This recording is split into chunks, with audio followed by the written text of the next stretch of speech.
A young boy enters a barber shop, and the barber whispers to his customer, "This is the dumbest kid in the world." "Wait, I'll prove it to you." So the barber puts a dollar bill in one hand and 2 quarters in the other, and he calls the boy over and says, "Which one do you want, son?" The boy, without hesitation, takes the 2 quarters, and he leaves. "What did I tell you?" said the barber. "He does that every day, the dumbest kid in the world." Later, the customer leaves the barber shop, and he happens to see that same young boy munching on an ice cream cone just coming out of the ice cream store. "Hey, kid, may I ask you a question?" The boy says, "Sure." "Why did you take the quarters instead of the dollar?" And the boy, licking the cone, says, "Because the day I take the dollar, the game's over." We're like that barber sometimes. We shake our heads at people, at the world, things that we simply can't figure out. Wish I could say that all the things that confuse us are as whimsical as that young boy in the story, but they aren't. Most of the things that really confuse us are the more difficult, more tragic, more heartbreaking things in this world. We look around the world, the things that we see sometimes fill us with not just confusion but despair, and they drain the hope right out of us. The Irish poet Seamus Heaney writes, "Human beings suffer. They torture one another. They get hurt and get hard.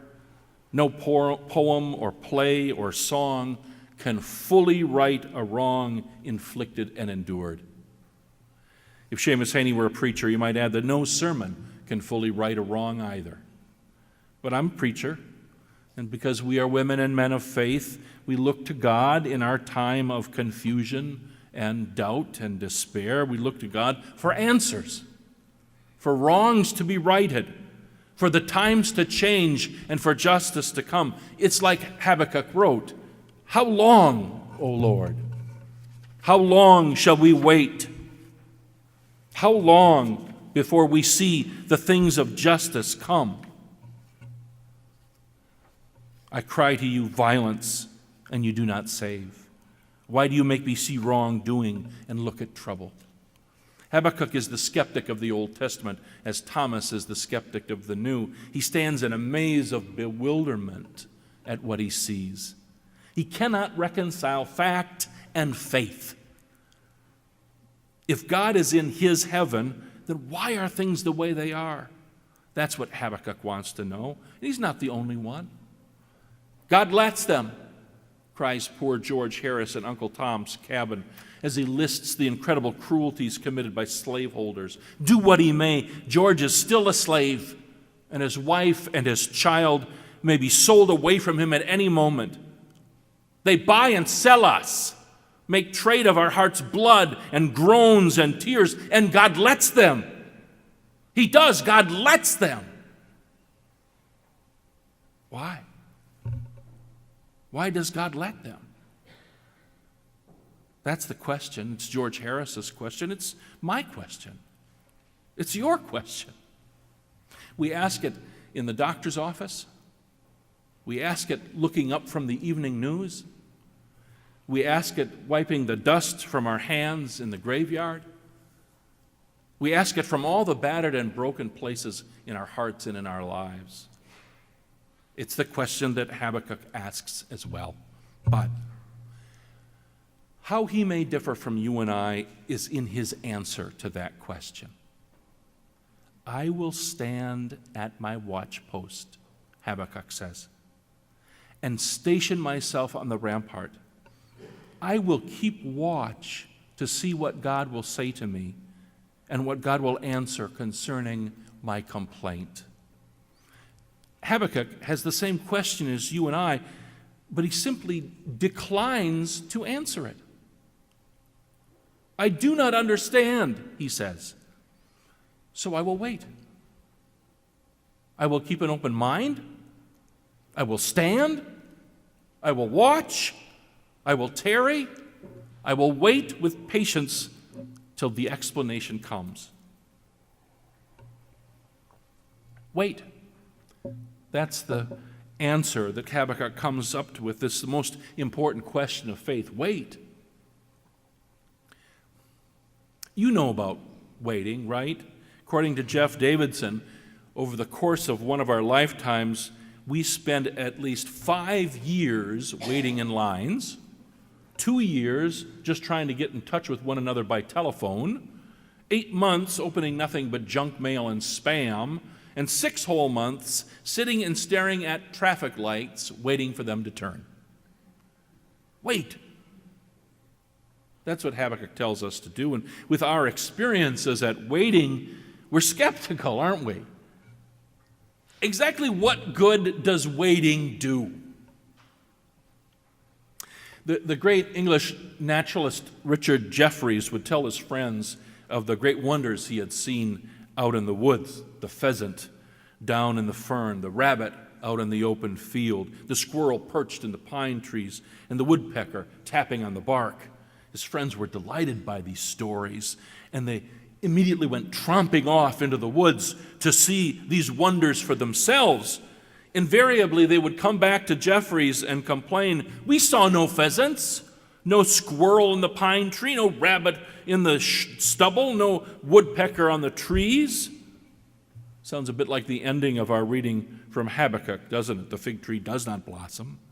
No fruit is on the vines. The produce of the olive fails. The fields yield no fruit. Those complaining to Jefferies about not seeing wildlife in the woods would always end their complaint with a question: how is it that you saw these things and we didn't? Because, Jefferies would say, because I didn't mind crouching for 2 hours in a wet ditch. Wait. Wait. Sometimes that's the best thing we can do, to really wait. What do you think? Do you think that the most serious life questions, including the great mystery of faith, is worth waiting for an answer? Walker Percy, who lived all his life in Louisiana, came from a dysfunctional family. Many of his closest family members, including his parents, took their own lives, so he was raised by a cousin. He attended the University of North Carolina in 1937. He entered Columbia Medical School. After he had taken his degree at the age of 26, he worked as an intern in Bellevue Hospital, New York City. And he contracted TB from a cadaver. This sent him into an extended period of recuperation. 4 years, essentially bedridden. And while he was recovering, Percy read from Dostoevsky, from Thomas Mann, from Augustine, Aquinas, Kierkegaard.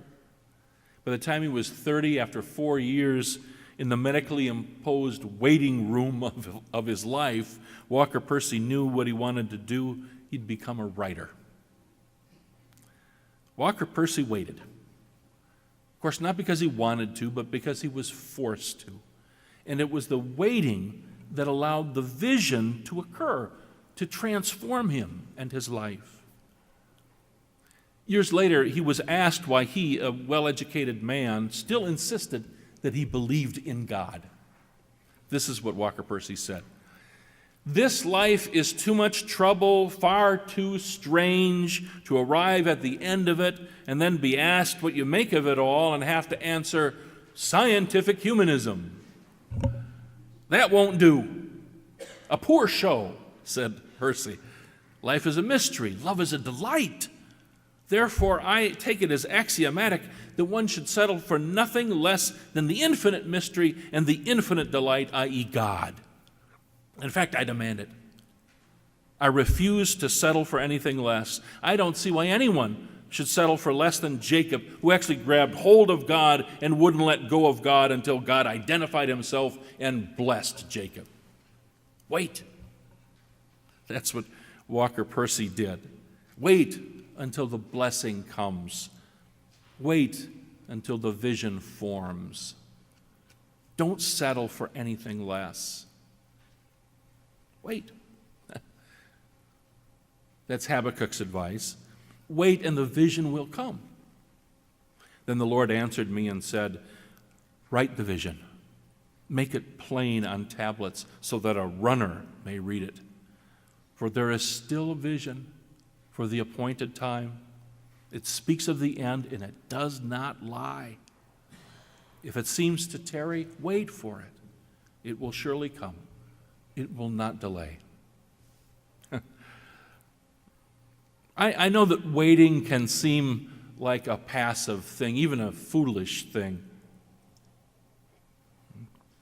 Especially to the impatient among us and inside of us, waiting can feel like a kind of slow torture.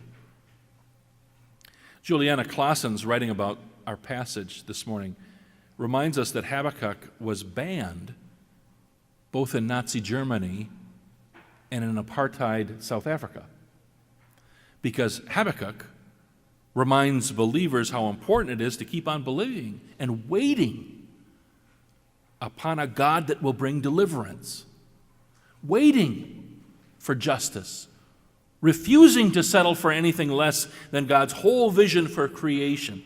Well, this threatens the tyrant who counts on our impatience, who counts on our willingness to accept something lesser, even oppression. Waiting is an act of faith, and it's an act of defiance. Waiting resists the impatience of despair. Waiting holds out against the pressure and temptation to accept half-truths, poor answers, petty tyrants, and diminished lives. Wait. Our gospel reading this morning brings us a kind of final test of discipleship in the traveling school that is the journeys that the disciples make with Jesus. In the Garden of Gethsemane, as he faces his own mortality and struggles to hold on to God's will and God's promises, to God's vision of justice and resurrection, Jesus pleads with his friends, "Will you stay awake with me? Will you wait with me?" Perhaps Habakkuk could have passed that test, the test that those early disciples failed. Perhaps you and I can at least find the strength and grace to wait together. I love our Sunday worship, the familiar faces, the new visitors, the lively children, the blinking babies. I love the quiet prayers and the loud celebrations. And at the heart of all of our worship is waiting. Waiting to find answers to the questions that each of us bring here. Waiting to find justice in a world torn by greed and oppression. Waiting to find strength to change what we can and take responsibility for the precious lives that God has entrusted to us. Life is the thing we don't understand. And it is by God's vision alone that we will come to understand our lives. But we must wait for that vision. We must wait for it with patience. And it is worth waiting for. Again, from my Irish poet, Seamus Heaney, history says, don't hope on this side of the grave. Don't hope on this side of the grave. But then once in a lifetime, the longed-for tidal wave of justice can rise up, and hope and history rhyme. So hope for a great sea change on the far side of revenge. Believe that a further shore is reachable from here. Believe in miracles and cures and healing wells. What a wonderful vision. And isn't it worth waiting for? Amen.